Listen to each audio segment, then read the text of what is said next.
আসসালামু আলাইকুম প্রিয় ভাই ও বোনেরা, আপনারা নিশ্চয়ই ভালো আছেন। আমি আজকে প্রথমেই এই এই প্রজন্মের একজন শিল্পী ঝিনুক তার একটি গানের কয়েকটি কলি আপনাদেরকে শোনাতে চাই। এবং গানটির মধ্যে শুরুতেই সানাইর মিউজিক আছে। গানটির কথাগুলো এরকম: আমি যাচ্ছি বাবা, আমি যাচ্ছি, চোখ মুছে মুখ তোলো, স্নেহের স্নেহের বাঁধন খোলো, এবার তোমায় দিতে যে হয় যাবার অনুমতি, বাবা খেয়াল রেখো তুমি তোমার প্রতি।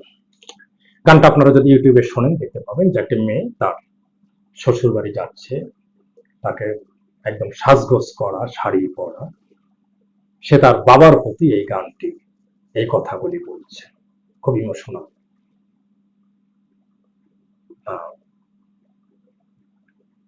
একজন বাবা তার মেয়েকে যখন অন্য একটি ছেলের হাতে তুলে দেয়, সেটা যে কতটা কষ্টের সেটা সেই বাবাই বুঝতে পারে। এবং আমারও যেহেতু একটি মেয়ে আছে, আমি ওই গানটা যখনই শুনি, ঝিনুকের ওই গানটি, আমি খুব ইমোশনাল হয়ে পড়ি। এবং নিশ্চয়ই আমার মতো যারা মেয়ের বাবা আছে, আপনারাও নিশ্চয়ই ইমোশনালি হবে। আমরা ও ব্যাপারটা নিয়ে আজকে অতটা কথা বলতে চাই না। যে ব্যাপারটি নিয়ে কথা বলতে চাই সেটা আপনারাও নিশ্চয়ই দৃষ্টিগোচর হয়েছে। ফেনী শহরে একটি মেয়ে, সে তার বয়ফ্রেন্ডের সাথে ইলোপ করতে যে, যখন তার মা বাবা খুব খোঁজাখুঁজি করে, তার বাবা তাকে ফেনী শহরেরই হক টাওয়ারের সামনে মেয়েটিকে পেয়ে যায়। তখন বাবা মেয়েটিকে রিকোয়েস্ট করে ওখান থেকে চলে বাসায় আসার জন্য। এবং মেয়েটি সেখানে লোকজন, কিছু লোকজনের জড়ো হয়ে যায়। মেয়েটি সেখানে ডিরেক্টলি বলে যে ওনাকে আমি চিনি না, তার বাবাকে দেখিয়ে বলছে। লোকজন তখন জিজ্ঞেস করছে কি হয়েছে, মেয়েটি খুব সরাসরি বলে দিয়েছে যে ওনাকে আমি চিনি না। একটু ভাবুন তো, ওই মেয়েটিকে ওই বাবা যখন একদম ছোট হয়েছে, পৃথিবীতে এসেছে, নিশ্চয়ই তখন থেকে মা মা করে ডেকেছে। আমরাও তো ডেকে থাকি।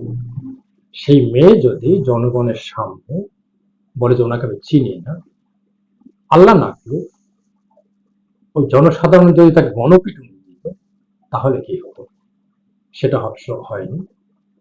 পরে বাবা অভিমানে, রাগে, ক্ষোভে, কষ্টে ওই মেয়েটিকে বাসায় নিয়ে এসেছে এবং স্ট্যাম্পে ওই মেয়েটির সিগনেচার রেখেছে এবং ওই মেয়েটিকে ত্যায্য করে দিয়েছে। আমার মনে হয় যে, আমি জানি না ওই মেয়েটি ভুল করলো কি সঠিক করলো, সেটা সময়ই বলে দেবে। কিন্তু ওই মেয়েটি কি করে পারলো তার বাবাকে ওই রকম করে সবার সামনে ডিনাই করতে? তার কি একবার বুক কাঁপলো না? আরেকটি কথা, হ্যাঁ, একটি মেয়ের একটি ছেলেকে পছন্দ হতেই পারে। মেয়েটি যদি সে ছেলেটিকে যোগ্য মনে করত এবং ছেলেটিও যদি যোগ্য হতো, তাহলে ছেলেটি প্রস্তাব দিতে পারত। পালিয়ে যাচ্ছে, তার মানে হচ্ছে নিশ্চয়ই ছেলেটি ওই রকম কিছু না, তার রুচি, তার স্ট্যাটাস ওরকম কিছু না। এইটাও মেয়েটির বোঝা উচিত ছিল।